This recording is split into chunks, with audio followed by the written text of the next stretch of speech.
welcome back. This is Lance Hightower, one of the Cryptid brothers here in Tulsa, Oklahoma.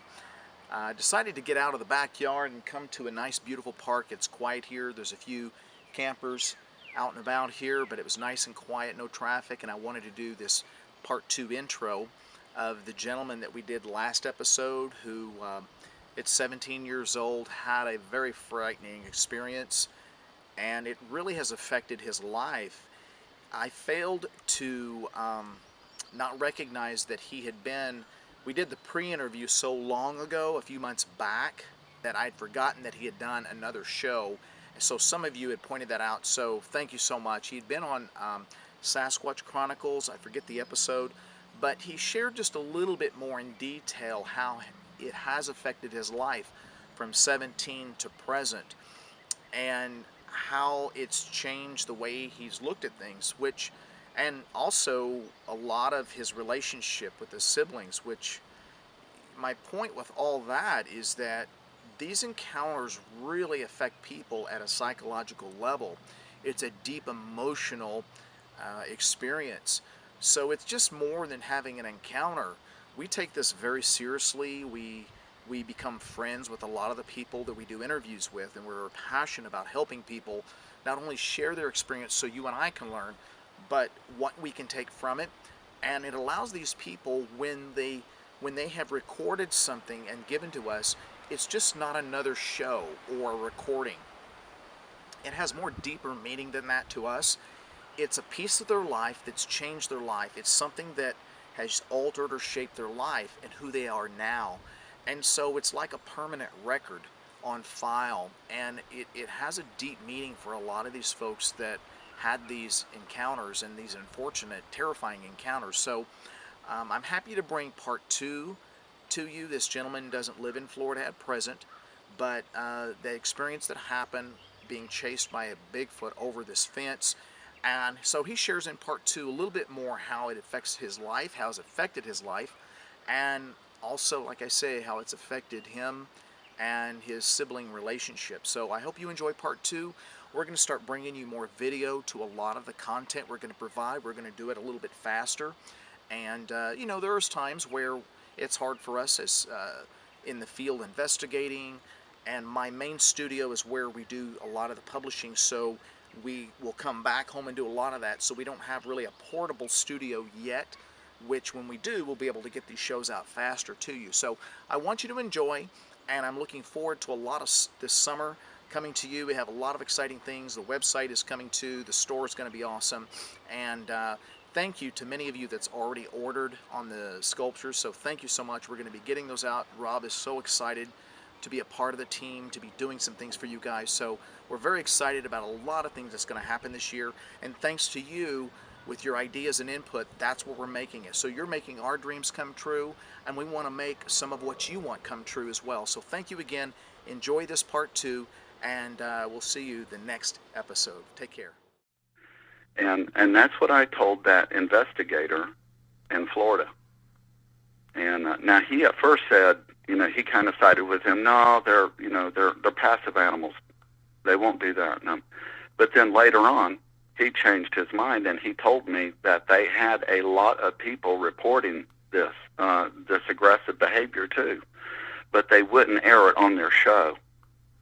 Well, no, because that would actually really scare the hell out of people. I mean, yeah, and I'm sure that was not kosher with their producer and everything, you know, and so I'm sure there's a lot of things on that show that's, you know, they've got non-disclosures. They can't report anything aggressive or any throwing stuff. You know, they can't do that on that show. I mean, so it is a Hollywood type of.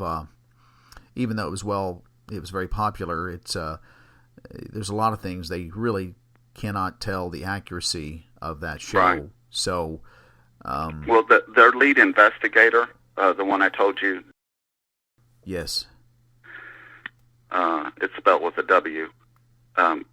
He called me back, and after he had left the show, and he told me, he said, I just called to tell you that I believe your story, but he said I couldn't when I was with the show. Oh, Yeah, interesting. and he did call me back and tell me that, and that's the honest to God truth. But he did believe my mom. He says my son was scared to death, and she says I know him, and he's seen it. Now, no, they weren't over there, and no, they didn't see it. Nobody else did, and yes, they're going to have to just take my word for it. But people out there better listen, because you go back in the woods and you're fishing and hunting or on a nature trail and you don't believe in guns and you're not carrying and you're down a trail, you'll believe it then, but it may be too late. That's my point, because why is our government not telling this? I mean, look, they'll let you teach about every other kind of animal. They'll display them in the zoos for you to see, teach them to you in the schools. But what's the three things they don't want spreading around? Bigfoots, dogmen, and UFOs. And who knows what else out there. I mean, those are the things they put the kibosh on instantly. They don't want them talked about. They don't want them taught. They don't want, cover up after cover up after cover up. And why do they go to those links? If they're an animal, let people know about it. If they're not an animal, I can see why they wouldn't want people to know that then, I guess. But it still don't make any sense to me why they don't just, if they're going to release the JFK files, my goodness. I know. Well, release the Bigfoot files. Well, exactly. And I think it's just a matter of who knows what the reasoning, like I said earlier, is it national security, which doesn't surprise me if this organization that goes to Great Lakes, they have to have a lot of people, or, and I know that's a relative term, what's a lot of people, but there has to be, with all of the sightings across just the United States every day, wow, on all three of what you just mentioned, do you know how many people it would take to try and be working to cover up, to cut the chatter, to change social media, to go meet with people, hey, stop, you can't talk this, and threaten and do all the bully tactics they do? That would take a lot of people. I would say hundreds to even thousands. At least. I mean, that's way, just logically thinking about this, it would have to be. You can't just have... Now, I know in the stories that we do, there's usually a large gentleman and a female, and or a couple people, or it seems like we're getting the same people in every story, with the other shows, but there's more than that out there. It just could be the type of individual they're hiring. It happens to be a larger gentleman and a well-dressed other person that's like an agent, or a female that's smaller. Who knows what their criteria is? We don't know that. But I would say, I'm with you. There would have to be, in order to compensate for the amount of daily cryptid encounters, UFO encounters, that people can say, I saw the darn thing, I was face-to-face with it, this is what it did this, and it did that, and nowadays with social media all over the place, that's a full-time job. I mean, they've got good job security. And I don't know how you try to cut all that out. I mean, you would have to be the federal government to have all the deep pockets and all of the computer intel and being able to tap into this and that. And I mean, we don't understand the level of involvement, but I'm sure, like I keep saying, it goes wide and deep. Out of curiosity, what when you told your wife the first time what had occurred when you were dating, I'm sure, what were her thoughts and what are her thoughts now? I didn't tell her until after we were married. Oh, okay. I didn't tell. I mean, I have not told anybody on this planet until, I guess I came out of the closet with this thing. But, it's only because that I seen there was so many others doing the same thing and telling their story. And I'm like, you know what? This thing is real. I mean, not just because I've seen it, but why are they covering this up then? Why won't they teach this? Why in schools? And the only thing that I can think of, Lance, and I mean the only thing, we know lions can't disappear, and tigers, and a black mamba in Africa or whatever. But what if these things did take on the characteristics of their ancestors? Now, if this is true, let's look at both sides of the coin. This is what I told my wife, that if they are an animal, then what are they to fear? I mean, man has conquered every animal on this planet. True. I don't care what size it is. The only thing that they could be concerned about is that these things have powers somehow that other animals don't. And they don't want that. That's what they're protecting. I mean, that's the only thing that I can come up with. That, okay, they can cloak themselves somehow or disappear somehow, or like a chameleon, like the Predator movie.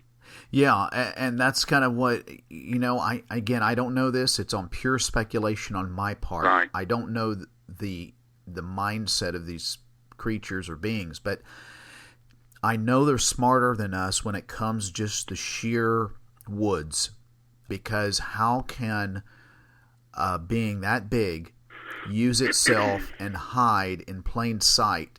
And now in my mind, I don't think they just...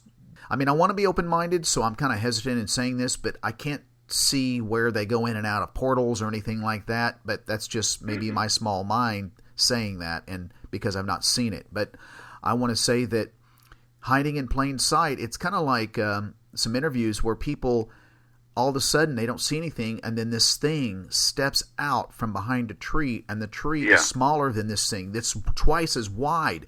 Right. How does that happen? Well, they use the terrain to their advantage.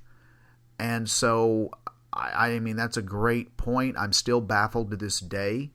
So, but they've done it in such a way to survive and thrive.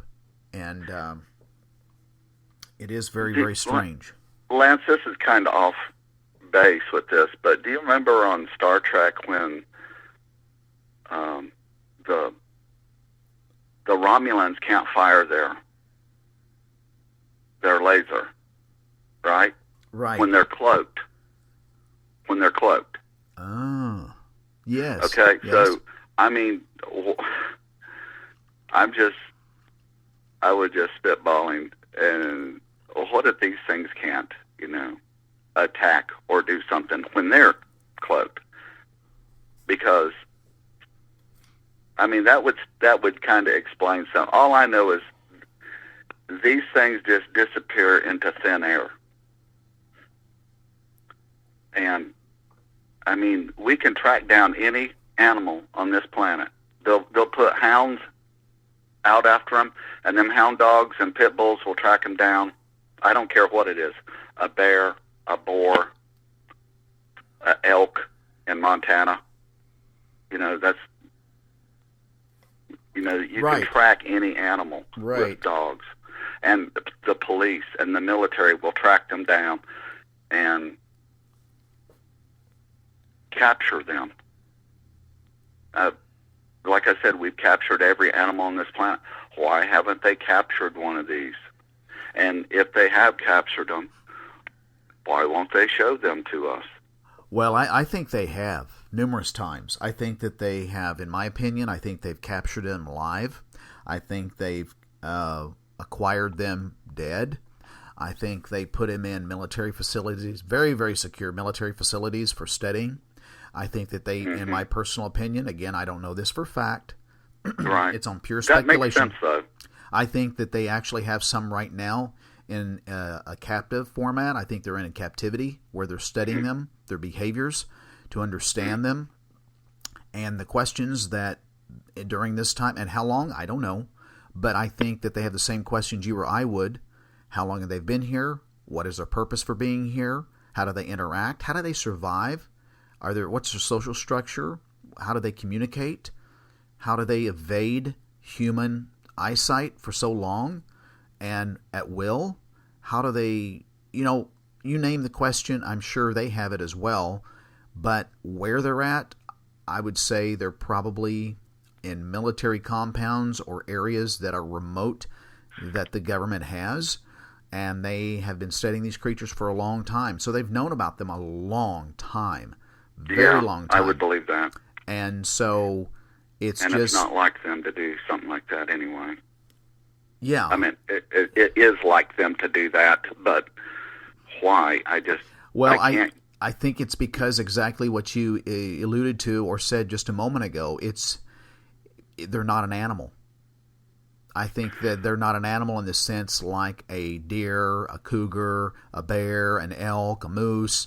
I think that an animal, as you know, and animals are instinctive. They have tendencies and habits and characteristics to hunt, which means they need to eat. They have that urge to eat.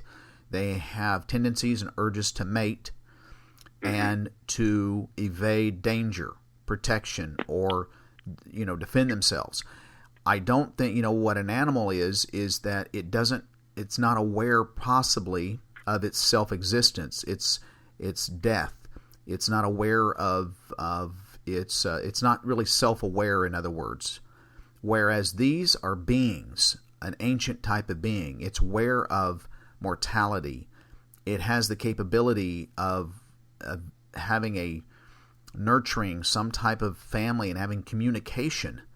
And so I think that because of and who knows what else, that it's not an animal, that has bewildered and frightened the government to the point where they have felt early on that this is a national security issue, and it is more than a national security issue. Well, it probably falls under that because they probably feel that the people would panic, that there's something out there that walks upright, that has 2 legs, 2 arms, a head, eyes, nose, ears, which all resemble that of a human, right. That having the existence of these get out would be too much of a chaotic panic.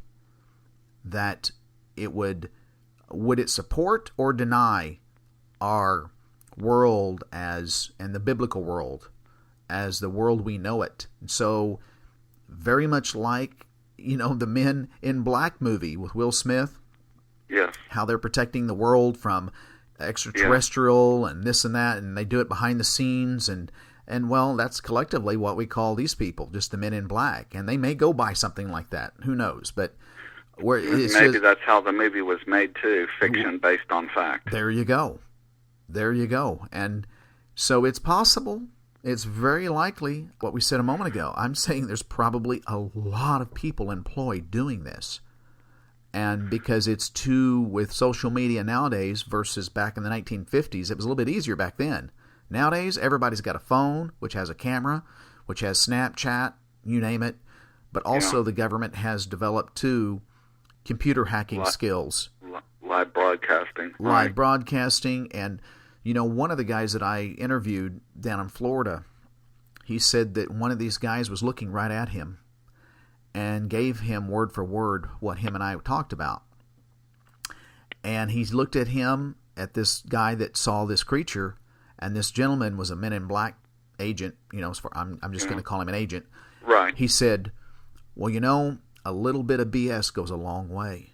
And he kept saying that, a little bit of BS goes a long way. And basically, he's right. It doesn't take much when the rest of the public think and deny these things as just being lore, wives' tales, that all you have to do is just give the perception that you're a fruitcake, you're a nut, you were an angered child early on, you were a troubled child, you don't know what you saw, you were just dreaming, and the rest of the people will go, yeah, you're right, yeah, he was. Yeah. And so, go ahead. No, I was agreeing with you, and just like with the JFK thing, because I've studied that a lot too, and there was definite conspiracy in that, because why else would you hold stuff for 50 years?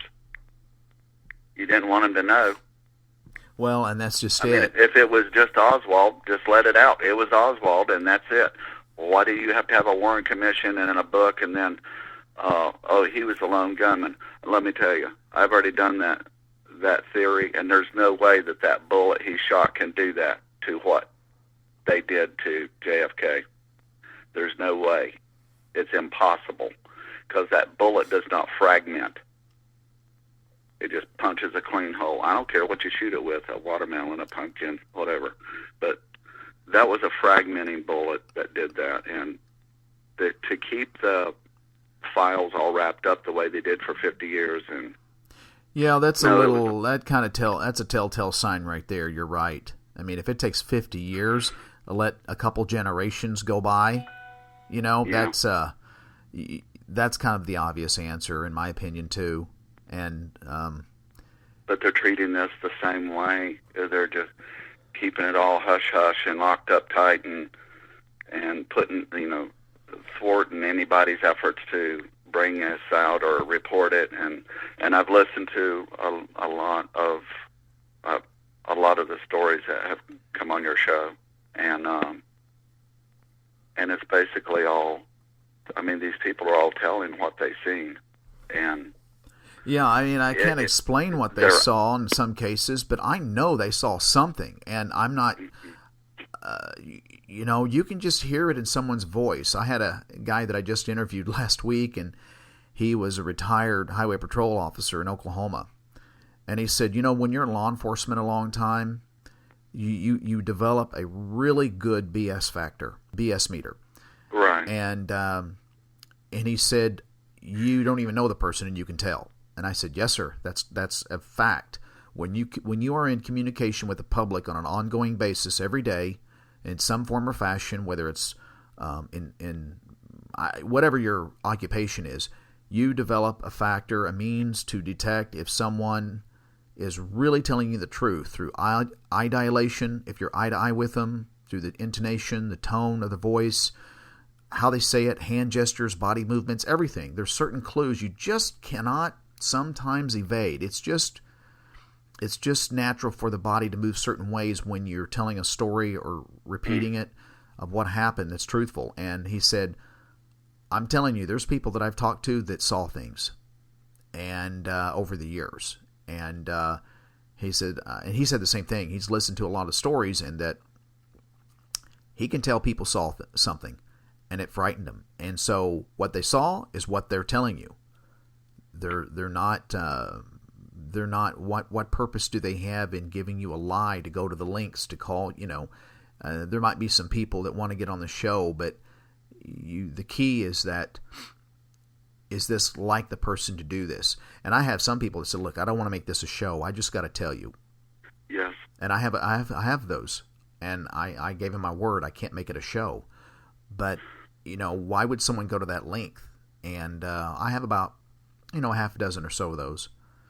I can't imagine that moment that you were standing there looking at this thing and what was processing in your brain. It was, I'm sure, even then, at that age, of course, the term was not used as much, but I would say with the effect it had, at least for a while, you suffered a little bit of, obviously, emotional trauma from that. I mean, it was such a profound impact of seeing something so scary, so big, that it was reality, and your brain is racing. Is this real? Not real? What is this? No, I wouldn't go near or in woods, and I was always with a crowd of people, and soon it left me. That fear, because I wasn't down in that area too. That had a lot to do with it, because we used to go out, and fish on the river all the time, and it's just, there's alligators everywhere. There's alligator gars, snapping turtles, water moccasins. There's literally death waiting around every corner. And here's something else too that was interesting. The very next turn in that picture, the curve of that river is called Devil's Elbow. Oh, really? Yep. And it's so bad with alligators through there. and nesting areas in there. They wouldn't allow skiers to go through there because we used to go boating through there all the time and fishing through there. But through that area, they had signs up, no skiing. And then there was manatees too. We had hit a manatee in the river before. It was on a John boat with me and my dad. We were out fishing, but we went through that area, and it moved the boat so bad. We were right in the middle of the turn of this curve of the river, and it moved the boat so bad that we about capsized. And that is the last place you want to capsize, let me tell you, because it is just ate up with alligators. Is that why? I wonder where that name came from, if that was... I don't know, but everybody around there knows it. The very next resort down the river is called Aquatel, and when I was down there living at the time, they had signs all along the river. They didn't want kids under a certain age to get near the river because a 5-year-old girl got killed and eaten by an alligator. Because they had that on the news and that was back in the 70s when I was living there, and they had killed the alligator. And but that place is that place right there. You can see it in. Let me back up here, see the photo. I had it in a picture. Well, you can't see it in that one. You can kind of see it in number 3. Oh, yeah. But yeah, that place, that turn of the river. If you can Google that area on the Google map, and it's the very next turn. It's called Devil's Elbow. Wow. And I think they stopped all the airboats and boating on that river because of all the manatees, and a lot of poachers used to go up and down the river at night with their airboats, and we used to hear gunfire all the time at night. And they stopped all that on the river. They don't allow the hunting like they used to on the river and from the boats anymore. Because when I was down there, my uncle told me that. Because he lived in Ellington, Wow. up by Bradenton, and he used to drive his boat from Ellington out there to the campgrounds on his boat. And I rode with him on the boat before. It took about 25 minutes to ride from Christian Retreat out to Ellington. But anyway, that's pretty much how everything happened and where it happened. But yeah, it did happen that way. And I urge everyone not to just venture off into the woods without protection.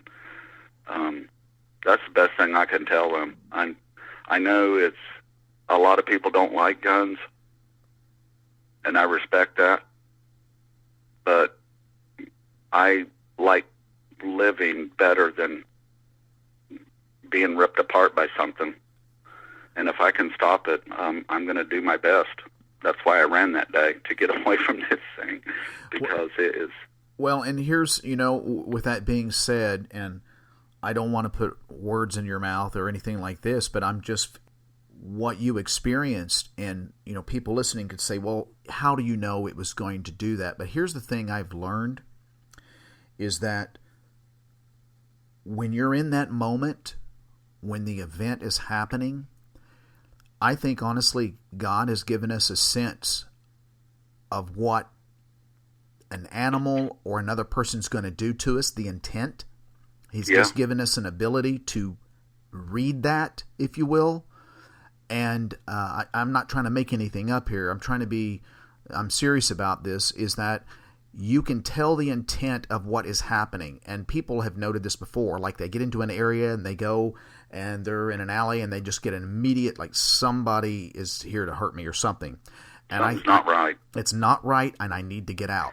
And so I think your words were, and what that feeling and the intent is, that it wanted you. And if you say it was going to rip you apart, then I'm sure that's what would have happened. Something would have, it wasn't going to be your friend. It was going to take you. They wouldn't have found you. If a person had run up to a police officer like that, I have no doubt in my mind that the police officer would draw his firearm and defend himself. So I'm just saying, if they can do it, I would have to do that too, because this thing meant to do me harm. I have no doubt about that. But I hear so many other stories on the net or TV that state, oh no, they wouldn't do that. They're very passive and very nice and sweet, innocent little animals. My foot, I stood there face to face with this thing. This thing kept trying to get over that fence. It wanted me. I don't know what it was going to do, take me back and put me in a pot for stew that evening, or just to kill me because I was in its area. Like you said, I may have been near its offspring. I don't know, or a mate. It didn't want me near its home. And that's what was first told to me by the investigator in Florida years ago when I reported it to the BFRO, is that no, it was a bluff charge, or you were just in its area and it was just running you out of its area. That was it. It was not going to lay a finger on you. I'm like, okay, you keep on believing that. Exactly. Well, and that's a big leap to take when they weren't there, because that's just it. And I don't know. I've heard too, and again, I don't know this for a fact, but I've heard this on several occasions, where the red or auburn colored hair of these creatures have more of an aggressive tendency than other colored Bigfoot or skunk apes. And now I don't know that for a fact. I have just heard that on several occasions from other shows, other episodes, and I wonder, I don't know what correlation that has, if there's any correlation factor. Maybe it might be or even association, but I find that just interesting statement that is kind of circulating out there. Lance, the very first thing that I noticed about this thing, well, other than it was, oh my goodness, head and shoulders higher than the palm fronds. It was just, that was the first thing I seen emerge. I was like, holy crap, what is that? And I stood right in my tracks. I was just watching this thing breathlessly. I was just like, and as it stepped out and walked across the path in front of me, the first thing I noticed, well, of course, was its height. But the first thing that I noticed other than that was its long arms, and it was drooping. Their hands were down close to the knees as it was walking. Now, this thing was tall. In proportion, its legs were tall too. Yeah, like I said, it looked like the Chewbacca off of Star Wars. But its fingers were not, like yours or mine. That picture I sent you, all the way down there at the bottom. Yes. Where it shows its fingers. Oh, yes. That's a picture I just found on the internet, just to show you the color of the hair and about how long it was. The hair was just a little bit longer than that, but see how the fingers are on that picture? They look a little... It wasn't like that. They weren't long. They weren't, those were about like my fingers, Right. These fingers were bigger, and plus they were covered with hair. Oh, really? Oh, yeah. Absolutely. Well, if you don't mind, if we didn't talk about, you talked about the toe couldn't fit in the hole of a chain link fence, which is actually huge. So, would you mind and describe a little bit of, again, these fingers and toes? Did they have nails? Were they black? Were they? I didn't see nails. I just seen the fingers and he kept moving his finger, like almost like playing a piano, how they would go up and down. He was trying, I could tell he was trying to maneuver his fingers into a position to where these barbed wires were not poking him, I guess. I mean, that's the only thing that I can come up with to describe how and why he was putting his hands like that, because it took him a few seconds to manipulate his fingers and hands into a place before he started pulling down on the fence. But yeah, they were, I would say his fingers were 3 to 4 times bigger than mine. And they didn't look like that there on the picture. They were covered with hair, and his face was darker in color. You know, like the Gigantopithecus, sort of like those are. Oh, yes. But he had hair on his face, but where there was light hair, I could see that it was dark skin and not a light skin or a tan skin. It was dark in color like that. But I seen his eyes, and there was no two ways about it. They were black from what I had seen. They were as black as black. And he looked right at me. I mean, eyeball to eyeball.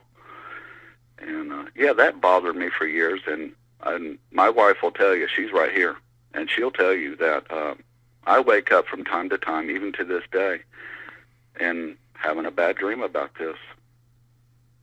I don't think a person ever gets over that. I don't. That could just be me, but I just don't think a person ever gets over. Not a confrontation like that, or where they, you know, I've heard of some of these people who have shot them in defense or whatever. They will never be the same. Well, I agree. I think the term getting over is not really getting over. I think what your brain does is, and how we process traumatic events, and that's what I'm calling this, is a traumatic event. In fact, I would even go so far as saying you did suffer some post-traumatic stress, without a doubt. I think the brain goes through over time, a toleration where you learn to live with it. Every day it gets a little bit better, every week, every month, every year. But, you know, it's really interesting. I had a gentleman here in Tulsa, and if I repeated this, I apologize, but he saw a dogman creature about 1.5 years ago outside of Tulsa. It was very traumatic. He saw it up close. He was in his 4-wheel drive, and he had these Baja lights on it. It was shocking to him. And, yeah, I did hear that one. And so about 2 weeks ago, a different month, but ironically around a thunderstorm, he believes, the same one again, but about 1 mile from the old location, but right on the same stretch of highway. And we were puzzled. He called me and he said, Lance, I saw the darn thing again. He said, and one of the things, and he was describing where he saw it and how he saw it and everything, and he was in a different car, which was not his typical big 4-wheel drive. It was in his wife's car, which he felt definitely more vulnerable. But he said, I thought after talking about it and coming on a show and you doing narration, and he's been on another show, he said, I thought I could handle it. He said, just the contrary. I kind of flipped out. He says, it was worse. He said, because this time I knew what it was. And I knew it was the same color. It was just the same size. He said, I wasn't expecting it, but it was about the same time of night. It was around a thunderstorm. He said, I thought I could handle it, but I couldn't. I couldn't. It was, I'm not over it yet. And I said, well, you won't be over it. I mean, it's deep at an emotional level. And I said, it just depends how often you see these things. He goes, why did I see it again? And I said, well, I can't answer that. I said, you're seeing it. It has a rhythm or a biorhythm at a certain time it's coming out. You do follow the same stretch of highway from where you work. And so I don't know. I don't know why you see it, but see, you're assuming you're the only one. I bet you there's other people seeing this thing, and they're just passing it off as, I didn't see what I just saw. Or they don't want to report it out of fear of ridicule.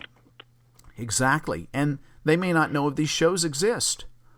I mean, to you or I, and to thousands of others out there that subscribe to these shows, yeah, we know a lot of these shows exist, because a lot of people, it's just through sharing, but a lot of people know these shows exist because they have dug into this, trying to figure what it is. They're trying to get online. What did I see?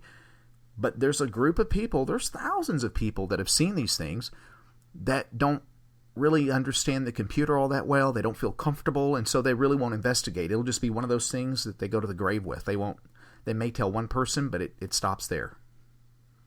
Well, a lot of them probably just like getting back to what I was said earlier, is because they don't make the public aware and know about these things, they do feel like the oddball then, and I'm not going to report this, and what that was just a freak of nature, and if I did tell somebody, nobody would believe me anyway, so I'm not even going to say anything. I mean, that's why I didn't say anything, and I told my mom and dad, don't you tell anybody what I saw down there. And they didn't, but my dad told me, and he passed away a few years ago. He told me before he died that when he was working for a company, and I won't say their name right now, but when he was working for a company out of St. Pete, and they used to run dump trucks inland and then out, I forget what they were hauling, but it was some type of a mine or a processing plant or something like that. Anyway, they would run dump trucks back and forth inland about 50 miles and then back out to one of the ships there at St. Pete. Several of his drivers reported seeing these things, and this was, just north of where I seen mine at. And even one of them even told my dad, who was the supervisor for this company at the time, he told him, you better come out here and look at this. Because he said, I'm stopped, and he says, it's right in front of me. And he was in one of these 18-wheel dump trucks. Oh, yes. And, several of those drivers for this company reported seeing those things. So I know, he didn't tell me that for a long time, but we didn't know what they were. We didn't. I didn't put, like I said, I didn't put two and two together until after I was married and seen it on TV, and I finally figured out what the Sasquatch name I kept hearing here and there, or the Bigfoot, because the things that they showed on TV didn't look like what I had seen. It wasn't broad-shouldered and black like they'd showed on TV. Sure. And it was taller. It was more narrow, or slender built is what I meant, and it was 6 to 8 inch auburn colored hair. It wasn't bright red. It wasn't brown, but it was that in between color, like a rust. Interesting. So it didn't look like the ones that I had seen on other videos, and I'd never thought this thing was in the Bigfoot family, but after seeing it, I can see why people call them a Bigfoot. But either they're an animal or they're a spiritual type being. Now, if they are an animal, they would be in a zoo like all the rest of the animals. But that just leads me to believe that they have some type of, some type of an angelic being of some sort. Not an angel, no, but a spiritual type being. And, Lance, if it, we take on the characteristics of our parents. Mm-hmm. I agree. Wouldn't they take on the characteristics of their parents? And if it was a fallen angel, as it says in Genesis 6, then I don't know. I don't know what I'm trying to say, but could it not disappear or fly away or something? And what I'm saying is it has some sort of a power that regular animals don't, nor do we. Well, I would agree, and that's why I say if you want to equate it to an intelligence of the woods that we don't have, we in other words, we don't have that ability, whatever it is, when we go into the woods. We have to use camouflage and scents and tree stands and all these artificial blinds and cloaking blinds. That's how we cloak as man. We use hunting blinds and these mirrored blinds and everything, but we can't. You just send me with anyone without a knife, means of water or food, and say, I want you to go hunt, find water, and be able to hide from man. Good luck.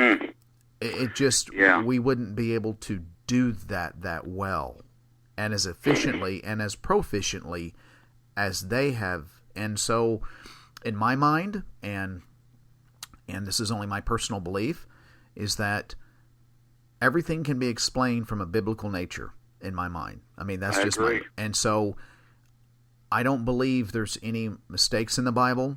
I believe that it's the recipe of life, how we're here, why we're here, what our intent is here, and that anything around us. I'm not saying in the Bible you look under the S's and you'll see Sasquatch. And whether it's not everything is listed in there. And so there's big, there's time frames and beasts that walk the earth, and there's and let me put something in there real quick, but why that is on my mind. The Bible says in Genesis 6 that all the flesh became corrupt. Now, I meant, the animals too. This is why I believe that everything was destroyed. And it says, so shall it be in the days of Noah when Jesus returns. And it's just about like that right now. I mean, because, no matter what people think, the prophecies of the Bible have come true and are still coming true. And I just can't explain this thing because it's not mentioned in the Bible, but, if this thing was destroyed, how could it come back if it wasn't for some type of spiritual help? Exactly. And, people will use that scripture, so is in the days of Noah. And in Noah's days, Noah was not looked at as a very favorable person to agree with. He was ridiculed. Yeah. He was not admonished very well. He was made fun of. A lot of hate and anger was toward him, and he kept diligent based on what God had revealed to him, what he is to do. And and that's a tall order for people to believe right there. But if it's not an animal, if it had regular animal powers, then the government wouldn't be covering it up like they are. But now, they need to, the skeptics need to think about this. If it is true that there is some type of a spiritual being, then it took on the characteristics of its parents. Because these fallen angels, the Bible says that they took the daughters of men. Mm-hmm. Exactly. I don't know how, maybe coming into this dimension, they are somehow transformed into a being that can reproduce. But the Bible says it. And I believe it. I don't expect everybody to believe what I think or believe either. But there's only two sides to this. Either it's an animal or it's of spiritual nature somehow. I just can't see that our government would throw thousands of people and millions and hundreds of millions and possibly even billions of dollars at a fairy tale. Oh, or exactly. Exactly. Because they go to great lengths to absolutely getting military involved in many cases, military vehicles, and who knows, helicopters and contract work personnel and agents working at different levels. So you're right. Yes. If it was a mythical creature, and why would people go to these great lengths? Well, they wouldn't. It's a real being. It's flesh and blood. They've been around for a while. In fact, I would go so far and say there are protocols that are already established from years of knowing about these. There's protocols they have when they go into an area that people have made contact with or shot, or one of these creatures have injured a human. There's protocols they follow in trying to eliminate the chatter and disrupt the ongoing progression of information to reach the public. Interesting. I listen to a lot of stories out there and that people tell, and of what happened to them, and there is no way that all of these stories, hundreds and hundreds and thousands of stories are fake, and that should be. Now that should be telling people right there something is up with this. When you have one or two people saying it, yeah, I could see them putting it aside, but every state in the United States has hundreds of people seeing these things. And the UFOs and the dogmen. There's no way that these can be fake just on that right there alone. I agree with you totally. Doctors, lawyers, judges, police, pastors, it don't matter. They're all seeing them.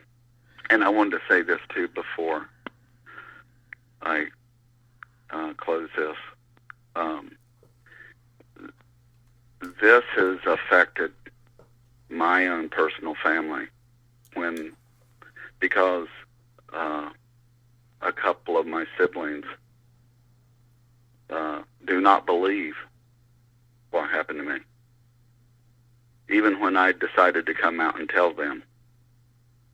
And we didn't really have the best of relationship anyway, but because of their nature of going in the woods or near the woods, I wanted to tell them. And their exact words were, "Wow, that's quite a story." I said, "It's not a story. It's the truth." Yeah, the way I explained it may have sounded like a story, but it is the truth of what happened. And it's still not accepted or believed to this day. It's put off like, yeah, okay, yeah, I heard you. Do you think it's because, and this is what I always say, because I have some family that does the same thing. We're not distant, but I know not to bring it up. I don't even talk about my show when I'm with them. And they know I have it, but I can see it in their face, like, I can't believe you fell for that, Lance. I can't believe you're talking about that. You can tell it's almost like and I love them, of course, but I can tell that so I just know, sir, I don't bring it up, but I can tell that if I pushed it, they get angry, and people tend to fear what they don't understand. And I think the reason why is that deep down, if they even gave a conceivable notion that it might exist, it might frighten them too much. That these things exist out there, and that's just my perception and my reasoning. So I don't push it. We talk about other things. What's your thoughts about that? The same. It's a no-go, no-win situation with them. Now, I have one of my other sisters. She thinks there's something out there, but she don't agree with me at what I've seen either. And but my brother, he definitely does. He don't want to hear about it. He don't want to talk about it. And I tell him, like, hey, you go in the woods, you go hunting, you better know something. And ever since I told my family this, they 100% did not believe me. They just, wow, that's quite a story. I'm like, it's the truth. I feel sorry for these people. I really do. I feel sorry for them because they don't listen. They don't want to believe. They don't want to have an open mind. It's just what they taught me in school. And I was a straight A student in college, and I never heard this. Well, it's there, and it's real, and it's true, and this is what propelled me to come to you and tell you this. And yeah, I would tell anybody that I could, because I do feel like that they are aggressive in nature, and not like some of these shows I've seen on TV that just make them out look like a raccoon ready to run in the other direction. Yeah, there may be some out there like that, just like people, but there are also people that will attack and kill you. And, that's all I wanted to tell my family. That's all. And anyone else that would listen. But, I mean, I'm not going on a world crusade to, try and change the world. It's not like that. I'm just like, my own neck of the woods, yeah, I'm going to tell my family and friends. And it has cost me several friends over the years. The second I got to the point where I could share with them this, that was the end of our friendship right there on that spot. And that's the truth. Wow. And that's the whole reasoning why, my brothers and I started doing this. This was a way that we could vent to each other. Ironically, it was kind of therapy for us because we knew we were not to really talk about it with other friends that we, in certain circles, but we could talk with each other, and fortunately we had each other, so we started doing the show. And it's developed into, and it's still therapy for us because of people, good people, honest, hardworking, good people that see these, and they're just as baffled, they're just as frightened as we were, and that it still is very surreal to us that we're even talking about this, let alone have a show about this. And I think that's why that these shows have become kind of a therapy for people to release and at least share that these things did happen to them. They're not crazy, and they're with people of common experience, and they don't feel belittled. And when you're in a safe environment, you feel like you can share more, and more details come out. And a lot of the people that I have interviewed, I can call friends. They've got my number. I have never seen them face to face, but we still remain in contact because it's just you just have commonality among a group. And, of course, we've known that certain groups you actually feel more comfortable in, like whether it's people suffering from alcoholism or drug abuse or other types of habits or tendencies. Why do they have these groups? Because they tend to work. You're amongst people of some common feature or tendencies. Well, these are no different. And you're right. You've got people from literally all walks of life that have seen these things. I mean, you name the profession, I can't count. I mean, right now, you've got people all walks of life: bus drivers, professionals, construction workers, engineers, retired military, active military, nurses, doctors, attorneys, kids, you name it. And so they all can't be in the same dream world. Right. And a lot of these people, they were 100% totally unbelieving. This is all mystical until they saw one. And even then, there's some people that will see one, though, and I've seen this. People will see one. There could be a Bigfoot standing right in front of them, and if the Bigfoot could talk, saying, "I'm really a Bigfoot," and they still wouldn't believe it. You know, they just are so stubborn in what they see and what they believe, or I guess you could go as far as what they perceive, that they will never, no matter what you say or do, you're just a conspiracy guy. These things don't exist. It ranks up there with Harry and the Henderson. It's just kind of a nice little fun thing to talk about, and that's as far as it's going to go. And you're just trying to get attention. TV show, yep, right? And you're just trying to get attention. Nice story. Thank you for playing. And so, yeah, I that's what I grew up to be.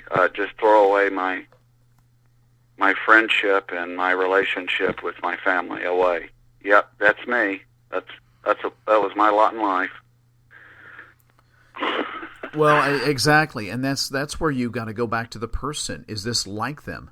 Well, if someone's habitually a liar, or they act out everything, or they grew up wanting attention, then I can see some of that. But if you know this person, you grew up with them, and this is the one thing that their demeanor changes. They're sticking to the story, and it's never changed, and you can tell they're uncomfortable talking about it. Even when someone is disagreeing, there's something to that. There's something to what they said. You need to listen, because especially a young man, when kids tell you, and parents nowadays, this is what we tell parents, is that if a kid tells you something and you can see in their face they saw something, you need to listen. That's a red flag. You need to listen to them. I bet you, not really knowing you, but when you broke in and you were banging on the door and your mom let you in and people weren't paying attention, I bet you that was the first time you just said, "Shut up, listen to me." I mean, yeah. I bet you don't have a history of that. They were just watching TV and talking. My dad and my uncle were talking. They weren't listening. So I said, "Hey, did you hear me?" Yeah, I'm sure you have a big history of doing that, knowing it sounds like your dad you didn't want to cross him too many times. So, I mean, when someone says that's out of character, that raises a red flag to me. You need to listen to what they're saying. So they jumped up immediately then. I mean, they were, I don't know, I think they were having coffee and donuts, watching TV, the news, because we were going to leave, like I said, that morning. And that's when I went in there, and I was talking with my mom in the foyer first, and they could see me, but they weren't listening. That's when I ran in there and said, and my dad used to be an Army DI, and he was a big man, bigger than me, and he jumped up too, and him and my uncle, they were out the door first, almost in a trot over there. So, but yeah, they believed me. I don't think maybe they didn't hear me at first, but that's when I went there and told them to shut up and listen. And no, you didn't talk to my dad like that. Yeah, I was going to say that. Bet you that was out of character for you, and that's a key indicator. When people are out of character, then you really need to perk up and be quiet and listen to what they're saying, because they're telling you the honest truth. And that's kind of my red flag when I'm talking to parents about health conditions and about when their child repeats things regarding health. I said, that's a red flag. It's not just an attention grabber. Well, I one other question here, if you don't mind, and yeah, go ahead. Anything. I know you said that you shared this with the BFRO, but and you've been very patient. No problem. We've had a lot of things going on, at least in my part. You've been very patient with me, but why did you contact us? I'm just curious. Well, you're very methodical and thorough. And I have told my story once before, and this is probably all I'm going to tell again. I mean, other than just locally, a family or member or friend. Once in a while, my sons and I talk about it because, you know, they're firemen. Both of them are firemen, and they sometimes go into situations that, you know, are in the woods or, you know, in the country type. And we talk about it from once in a while. But yes, I wanted to talk about it more thorough and cover all the bases that, you know, that pertained to this, and not, you know, everything else in my life that was going on. That was really irrelevant. It don't matter who would have walked over there that morning, Lance. It could have been a woman. It could have been a kid. It could have been an older man. There is no way they would have got away from this thing. The only reason I got away from this thing is because I was in prime condition. I couldn't run and jump over a fence right now. I've been involved in motorcycle accidents, and I've got injuries. I can still walk, but I can hobble, and I don't run or play sports anymore. But see, if you look in that picture right there, you can see my ball glove in the chair. That's how I went to practice. I'd ride my motorcycle to practice. And there was my ball glove. I was getting ready to go to practice, and my sister Angela took that picture. And because we had just got back from Charlotte, and Mom had fixed my pants from where the fence had ripped them. And but I wanted. There's just no way anybody could get away from this, and that's why I wanted to say everything the way I wanted to say it, and explain it the way I wanted to explain it. And no, I don't have all the answers, but I just want to tell people that they are real, and this did happen to me, and God forbid should it happen to anybody, because you know, if the fence hadn't have been there and I didn't get over the fence, I'd be at its mercy. And it makes me wonder, Lance, because there is, go look on the net look at all the people that turn up missing in Florida. And it makes me wonder. I wonder how many of these things have abducted people or taken people. And I mean, it kind of plays into the missing 411 cases. Oh, absolutely. I mean, that's just it. I don't know. I'm going to say that, you know, it is unfortunate. There's, you know, bad people that'll do bad things to people and abduct them, and things happen where people wander off trails and fall off cliffs and things like that. I mean, that happens, unfortunately, and that's a very sad thing. But I would say a percentage, an honest percentage, and I don't know what that is. We'll really never know, because there's falsification of reports. If they do know, they being the people investigating, that this is Bigfoot or cryptid related, right, are due to these creatures, these beings abducting people. And I can't even imagine, you know, with someone not having the athleticism you had back then, a small little child or a mother and a child walking out that morning, or an elderly gentleman, what would have happened? I mean, I don't even want to think about it. That's what I told both my boys and my brother, Now, my boys will listen to me. They believe me. My brother does not. And that's when I told him, I said, you will not be able to outrun these things, so you can just rule that out right now. So the only alternative you have is firepower. And that's all you got. And then that's going to be, you better have some multiple clips with you too. Because I just can't see getting that close to one of these things again. And if I did, I'm going to most certainly defend myself. I would have to, because that was by the grace of God, Lance. I got away from that thing, and I know that to be true. And nobody will ever tell me different. And they can call me a liar or think whatever they want to think. But you better be careful, because this is what I tell people. Judge not, lest you be judged. And I am proof of this. I have seen this come true time and time again in the Bible. You don't judge people, because the things that I have judged people with in the past, it has come back to me the same way that I judge, just like the Bible says. So that's why I don't judge people. If you say you've seen a dog man, so be it. You've seen a dog man. Now, if you're lying about that, you'll have to talk to our Creator about that one day.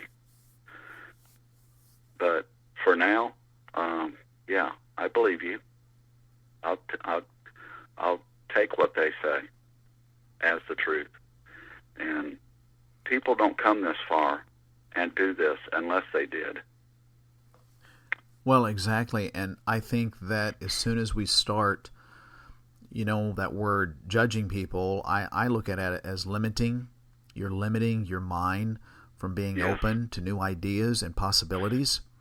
And I think as soon as you start doing that, and I'm not going to say I've not been guilty of it, because I have, but I think I'm more open because I want to learn. And so when you place some judgment on people, it's almost like you put your hand up. I don't want to learn anymore. I don't want to hear it, because I don't want to learn what the possibilities might be if I, and I know that sounds kind of facetious to say, but that's the way I take it. And I think if we remain just a little open-minded and allow something to absorb in of the possibility, we begin to learn. And if you become a student of learning, rather than you think you know everything and the master, become a student of learning, and you'll learn a lifetime. And that's the key. And that's why no one's really the expert here. And if there are experts out there and they live with these beings, I almost feel that they would never be on a show, because they're at a higher level of understanding than we are on they know about these things. But I can't even imagine that, but I'm just saying if that possibility exists out there. I want to thank you for being patient again, and it's been a very interesting eye-opener, because it's more than just, and I just actually spoke about yesterday. I was working on another show, and I spoke about these shows are not about cryptids. They are, but they're not. It's about people that experience these cryptids and how it changes their life and how it changes their heart and their mind and their whole persona of who they are, and that we know as humans what affects us younger can affect us as we're older. And so these creatures, again, it's such an emotional impact on us. You learn to every day, every week, every month, every year live with this, not forgetting, but you learn how to cope with it. And sharing does help, and I want to thank you for sharing with us. And I know it takes a lot of courage, especially being ridiculed by your own family. And I want you to feel that you can call anytime. As you found out, I don't sometimes immediately get a chance to respond back instantly, but I will contact you. And thank you for going in such detail with us, and especially providing the pictures that give us more of an insight to that day of what was going on and what happened. Well, there were more pictures, like I said, and I'll release that when I do the online thing one day, and because it's in full detail, and it shows pictures of the way it looked back then versus the way it looks now. But anyway, that's all that was about. And I just wanted to tell people, because it may save their life one day if they like going fishing or hunting or boating or hiking, whatever. And I tell them that because it may save their life one day. And that's all I, really ever cared about. I don't want to get on a TV show. I don't want to be in the spotlight and notice me. It isn't anything like that at all. It's just a warning, sort of like a hurricane is coming, Yes. And that's all that was about, that they are real. And that's all I wanted to say. And I really appreciate you taking the time to let me share. And if you ever need a investigator up here, feel free to give me a call. I sure will. And I want to keep contact with you, even if it's through our emails that we've been doing. That would mean a world to me, and I really appreciate your time again. Okay, Lance, I appreciate it, and God bless you and everyone listening.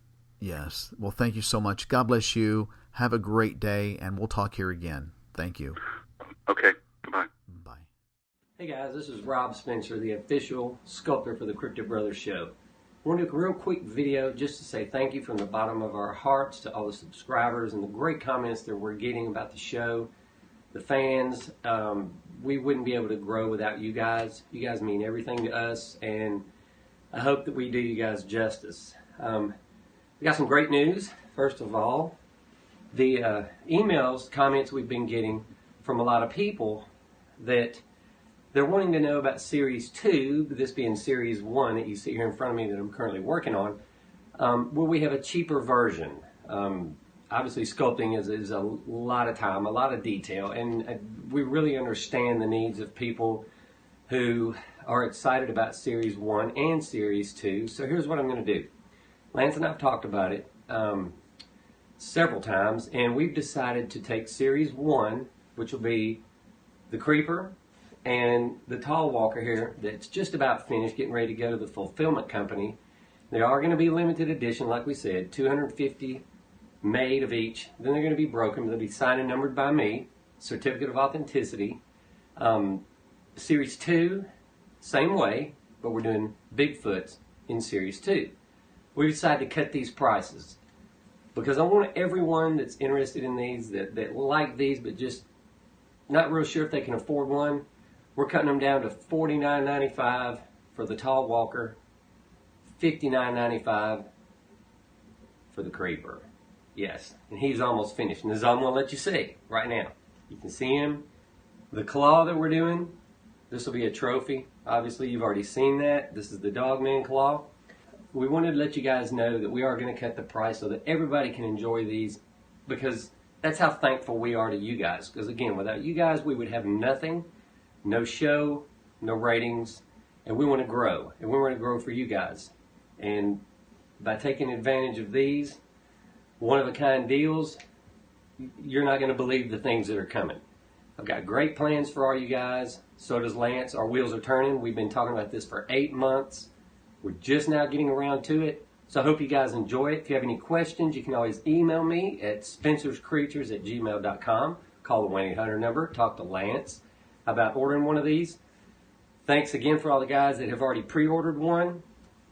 The first few 10 guys that have already ordered that series numbered, we'll get something special. We'll be contacting you to let you know what. It's a special gift from us, since you paid a little more than what we're going to cut these down to. So again, $49.95, $59.95. You can't beat it, because once they're gone, 250 of each, they're gone. The mold will be broke.